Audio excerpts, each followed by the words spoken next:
작년 우리나라에서 보이스피싱으로 사기를 당한 피해 금액이 7천억 원이래요. 지난 10년 동안 23만 건이 발생했고 3조 2천억 이상의 피해를 보았다고 합니다. 정말 속이는 사람도 많고 거기에 속는 사람도 적지 않습니다.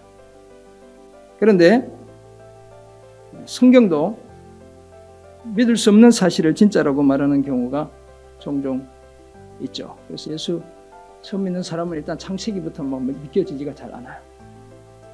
뿐만 아니라 예수님의 성육신과 부활도 그런 경우에 해당합니다.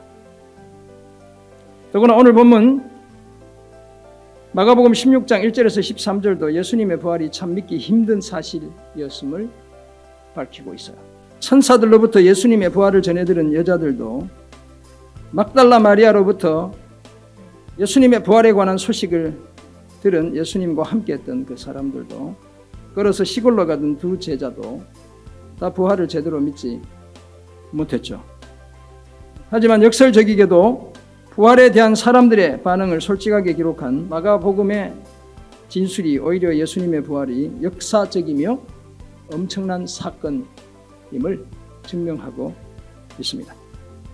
예수님의 부활이 결코 사람들이 꾸며낸 이야기가 아니라는 사실을 진솔하게 저와 여러분에게 전해주고 있습니다. 이런 내용을 전하는 오늘 본문을 통해 우리는 예수님의 부활과 관련해서 다음과 같은 몇 가지 사실을 발견하게 됩니다.